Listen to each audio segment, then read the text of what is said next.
Hello दोस्तों, स्वागत है इंडेक्स वाला ट्रेडर में। आज बात करेंगे हम चार्ट रीडिंग करना कैसे सीख सकते हैं।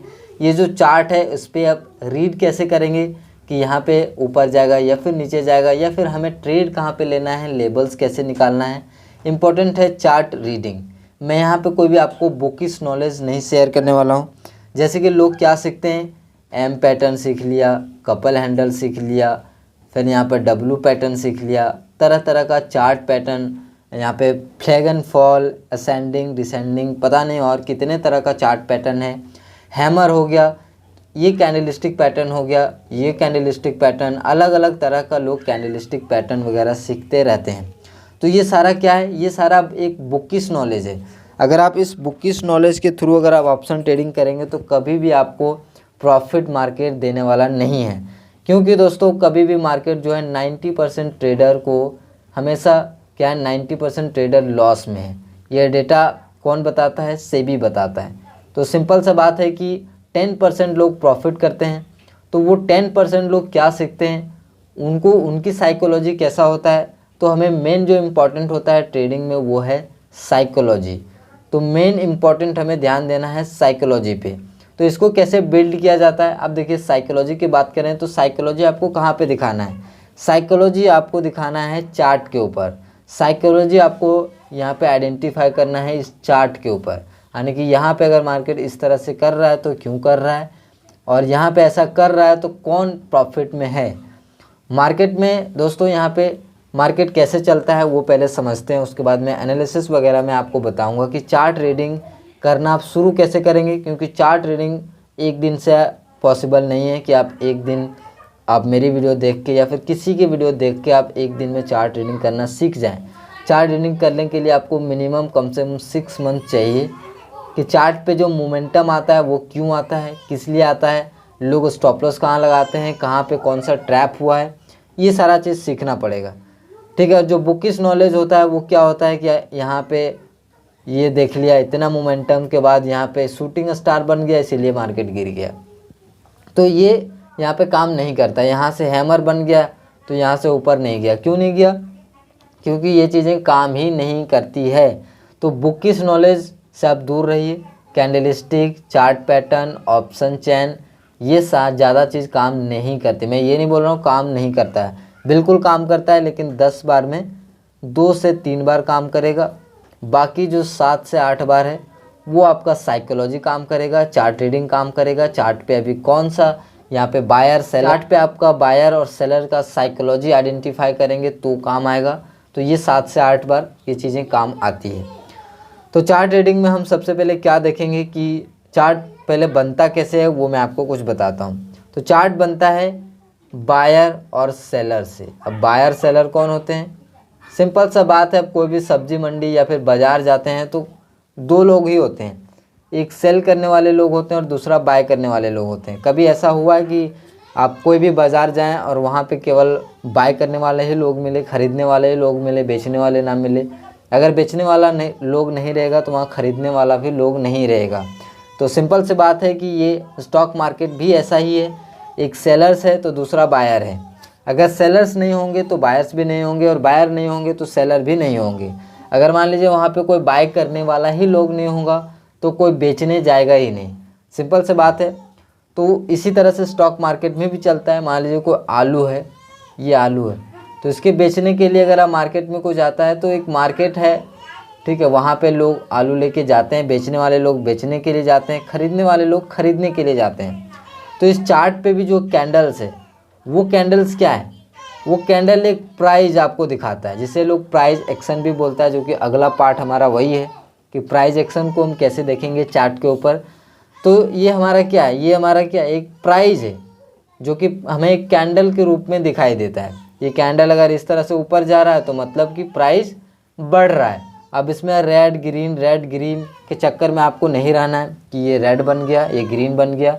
बस सिंपल सा रेड ग्रीन का चक्कर ये है कि अगर जो भाव है, अगर मान लीजिए ये भाव ऐसे चल रहा है, ऊपर ऊपर चल रहा है, ठीक है, और अचानक से एक भाव ऐसे करके यहाँ पे नीचे आ गया तो क्या हुआ, भाव कम हो गया। अभी जो लेटेस्ट भाव था वो यहाँ पे था, मान लीजिए यहाँ पे इसका प्राइस था 50 रुपीज़ और यहाँ से घट के आ गया इसका 40 रुपये, तो सिंपल सा जो भाव कम हो गया तो यहाँ पे कौन सा कैंडल बनेगा, रेड कैंडल बन जाएगा, और भाव जो ऊपर जाएगा तो कौन सा कैंडल बनेगा, ग्रीन कैंडल बनेगा।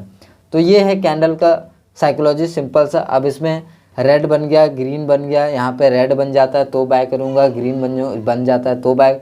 इसके चक्कर में आपको नहीं रहना है, साइकोलॉजी समझना है कि अभी मान लीजिए कोई भी मंडी में अगर आया हुआ है तो और वो वहाँ पे सेल कर रहा है तो क्या उसको प्रॉफिट हो रहा है, क्या उसको लॉस हो रहा है। अगर उसको लॉस होगा कम बेचने में तो वहाँ पे वो नहीं बेचेगा, बंद कर देगा, वो बाद में बेचेगा, ठीक है। तो सेम उसी तरह से स्टॉक मार्केट में आपको अप्लाई करना है। आज आपको भले ही उतना समझ में ना आएगा, लेकिन धीरे धीरे जब मैं प्राइस एक्शन आपको बताऊंगा किस तरह से प्राइस एक्शन रिएक्ट करता है, किस तरह से स्टॉक मार्केट में प्राइस एक्शन चलता है, तो आपको ये सारी चीज़ें समझ में आएगा। फिलहाल मैं आपको कुछ चार्ट पे कुछ चीज़ें दिखाता हूँ जिससे आपको कुछ चीज़ें समझ में आएगा। जैसे कि यहाँ पे आप देख सकते हैं, ये बगल में क्या होता है, हमारा साइकोलॉजिकल नंबर होता है। ये देखिए 19,600, 19,500, 19,400, 19,300, ठीक है। यहाँ पे लोग क्या करते हैं, सेल करते हैं, बाय करते हैं, सेल करते हैं, बाय करते हैं। यही स्ट्राइक प्राइस पे तो आप सेल बाय करोगे, कुछ भी करोगे, चाहे बायर हो सेलर हो, यही सब स्ट्राइक प्राइस को चूज़ करते हैं। मान लीजिए मुझे यहाँ से बाय करना है तो क्या करूँगा, 19,200, 19,300 को बाय करूँगा, सिंपल सी बात है। तो इसी स्ट्राइक प्राइस को हम बाय करते हैं। तो ये तो हमारा स्ट्राइक प्राइस हो गया। अब बात आती है यहाँ पे, अब जैसे कि हम जब भी ट्रेड करते हैं तो हम क्या देखते हैं, प्राइस को देखते हैं कि पिछले दिन प्राइस में क्या हुआ है। मान लीजिए जब भी बाज़ार जाते हैं तो आपको ये चीज़ें पता होगा कि पिछले दिन आलू का रेट क्या था और आज अचानक से आलू का रेट इतना ज़्यादा क्यों हो गया। तो थोड़ा सा आप उस पर रिसर्च करेंगे। तो यहाँ पे सेम उसी तरह से आपको स्टॉक मार्केट में ही काम करता है, स्टॉक मार्केट भी उसी तरह से काम करता है। जैसे कि आप मार्केट में देखेंगे तो इस तरह से कल हुआ था, देन फिर इस तरह से मार्केट हुआ। इस तरह से अगर हो रहा है तो आपको क्या समझ में आ रहा है कि अभी मार्केट जो है साइडवेज है, यानी कि ना तो इसमें सेलर एग्रेसिव है ना तो इसमें बायर एग्रेसिव है। मतलब कि रेट जो है सारा नॉर्मल चल रहा है, इसमें कोई भी ये नहीं है। यहाँ पे आ रहा है, जब भी लोगों को सस्ता लग रहा है बाय कर रहा है, वहाँ पे अगर भाव ज़्यादा लग रहा है तो लोगों यहाँ पे सेल कर दे रहे, तो यहाँ पे गिर जा रहा है। सिंपल ये चीज़ें चल रहा है। तो ये हो गया यहाँ पे साइडवेज मार्केट। अब यहाँ पे मान लीजिए किसी भी चीज़ का अगर भाव कम हो जाता है तो क्या होता है, बायर्स बाय करते हैं, और किसी भी चीज़ का अगर भाव बहुत ज़्यादा बढ़ जाता है तो क्या करते हैं, उसको सेल करते हैं। मान लीजिए हमने यहाँ पे कोई भी चीज़ें, जैसे कि मैं आपको दिखाता हूँ, ये हमने एक लेबल्स निकाला है। लेबल्स कैसे निकालते हैं वो भी मैं आपको बता दूंगा। तो ये हमने एक लेबल्स निकाला है, ठीक है। ये लेबल्स है 19,500 के आसपास और ये लेबल्स है 19,300 के आसपास, ठीक है। इस चार्ट को ज़रा आप ध्यान से देखिएगा। तो यहाँ पे क्या हुआ, मार्केट यहाँ से नीचे आया, ठीक है। पहले प्राइस गिरा, देन फिर मार्केट यहाँ से ऊपर हुआ, ये प्राइस यहाँ पे हाई हो गया। अब जो लोग यहाँ पे बाय किया होगा वो यहाँ पे सोचेगा कि यही मैक्सिमम मुझे अच्छा खासा मुझे प्रॉफिट मिल रहा है, मैं इसको बेच के निकल जाता हूँ। वो यहाँ पे बेच के निकल गया। अब जैसे वो बेचा, मार्केट नीचे आ गया। देन फिर यहाँ पे जो लोग इंतज़ार कर रहे थे कि यार बहुत ज़्यादा भाव बढ़ गया है, थोड़ा सा यहाँ पे भाव कम होगा तो हम लोग भी बाय करेंगे। तो यहाँ से सिंपल से जैसे ही मार्केट नीचे आया, भाव कुछ कम हुआ, जो लोग बाय नहीं किए थे, मान लीजिए कोई आलू है, उसका यहाँ पे आलू का कीमत था 10 रुपये, यहाँ पे हो गया 100 रुपये। तो अब जो लोग आलू नहीं खरीद पाए वो लोग इंतज़ार करेंगे कि कब फिर से जो है 100 है, कम से कम जो है 60 या फिर 50 कीमत आ जाए तो हम बाय कर लेंगे, आलू खरीद के रख लेंगे। तो जैसे यहाँ पे ओपनिंग हुआ, कुछ लोग फिर से खरीद लिए और फिर से भाव जो चला गया 100 पे। तो ये भी जो यहाँ पे ख़रीदा वो भी यहाँ पे बेच दिया, वो अपना प्रॉफिट बुक कर लिया। तो जैसे यहाँ पे बेचा तो यहाँ पे देखिए इस तरह से मार्केट नीचे आ गया। फिर यहाँ पे कुछ लोगों ने सेम भाव, यहाँ पे भी सेम भाव, यहाँ पे भी सेम भाव, 10 रुपये किलो मिल रहा था। यहाँ पे फिर से वो आदमी आके देखा कि अरे 2 दिन बाद फिर से 10 रुपये केजी ही यहाँ पे मिल रहा है, चलो और यहाँ पे बाय कर लेते हैं। ये यहाँ पे और बाय कर लिया। इस तरह से मार्केट यहाँ पे फिर से उसी लेवल पे आ गया 100 रुपीज़। तो यहाँ पे उसको फिर से प्रॉफिट हो रहा है, वो फिर से यहाँ पे बेच देगा और वो निकल लेगा। अब यहाँ पे क्या हुआ है वो ज़रा ध्यान से समझिए। इस तरह से मार्केट हुआ, यहाँ पे मैं थोड़ा सा इस तरह से इसको ले आता हूँ। अब दोस्तों कई बार क्या होता है कि आप मार्केट में देखे होंगे कि किसी भी चीज़ का भाव कम नहीं होता है। जैसे कि अभी टमाटर का भाव है, सस्टेन हो रखा है। तो उसी तरह से स्टॉक मार्केट में आप देखेंगे तो ये भाव जो एक बार आलू का बार बार कम हो रहा था, ज़्यादा हो रहा था, कम हो रहा था, ज़्यादा हो रहा था, अभी क्या हो रहा है कि यहीं पे सस्टेन हो रहा है, यानी कि 100 रुपये है तो वहाँ पे 80, 90, 70 इस तरह से यहाँ पे चल रहा है। और अचानक क्या हुआ, अचानक क्या हुआ वो आप समझिए। यहाँ पे मैं थोड़ा सा इसको डिलीट करता हूँ, यहाँ पे ऊपर आ जाता हूँ। अचानक जो लोग यहाँ पे बाय किए होंगे वो यहाँ पे इस लेवल पे वो अचानक से देखें कि प्राइस काफ़ी ज़्यादा मूव कर गया, यानी कि अचानक कोई ख़रीदने वाला जो है यहाँ पे आ गया, बाय करने वाला लोग बाय किया और उसको काफ़ी अच्छा प्रॉफिट हो गया। पहले ये 100 पे ही रुका था, 100 रुपये ही रुका था, तो अब जब भी कोई भी चीज़ें 100 रुपये पे रुक गया है तो उसको यहाँ पे अगर 180 रुपये मिल रहा है इस लेवल पे, तो वो क्या करेगा, यहाँ पे सिंपल बेच दिया, वो सारा बेच दिया। उसको बेचते ही यहाँ पे मार्केट इस तरह से फॉल कर गया।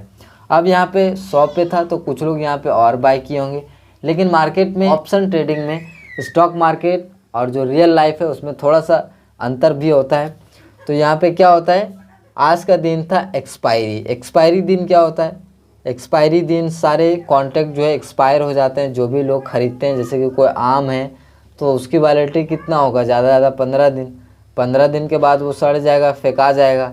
तो यहाँ पे क्या होगा, जो लोग भी यहाँ पे कम में ख़रीदा होगा वो यहाँ पे बेच दिया होगा। जैसे ही बेचा मार्केट नीचे आ गया, ठीक है, वो यहीं पे बेचा होगा, देन फिर उसका भी यहाँ पे अच्छा खासा प्रॉफिट हो गया, नीचे आया, क्योंकि सेलर लोग, बेचने वाले लोग हैं, इसको यहाँ पे 180 रुपये में मिला होगा तो 180 रुपये में वो ख़रीद लिया, देन फिर क्या किया, यहाँ पे आके वो बेच दिया। तो उसका भाव जो है थोड़ा सा ट्रेडिंग में उल्टा होता है रियल लाइफ से, तो उसको यहाँ पे प्रॉफिट हुआ, फिर वो बेच दिया। तो मार्केट में क्या हुआ, आज सारे जो एक्सपायरी के दिन क्या होता है, वीकली एक्सपायरी होता है मार्केट में, तो वीकली एक्सपायरी के दिन कॉन्ट्रैक्ट एक्सपायर होते हैं।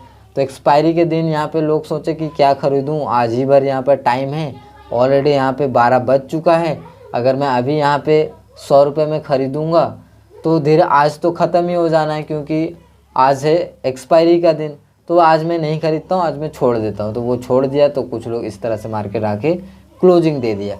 अब जो फ्रेश स्टार्ट होगा उसमें सेम इसी तरह से चलेगा, प्राइस इसी तरह से बिहेव करता है। प्राइस एक्शन का मतलब होता है प्राइस का बिहेवियर। तो आज बेसिक था चार्ट रीडिंग के बारे में। आई होप कि आपको ये वीडियो पसंद आया होगा। मुझे नहीं पता कि आप लोगों को वीडियो इतनी पसंद आई होगी। वीडियो पसंद आया तो लाइक करिए, कुछ कमेंट करना चाहते हैं तो कमेंट करके नीचे मुझे बता सकते हैं। मिलते हैं अगले वीडियो में, तब तक के लिए नमस्कार, जय हिंद।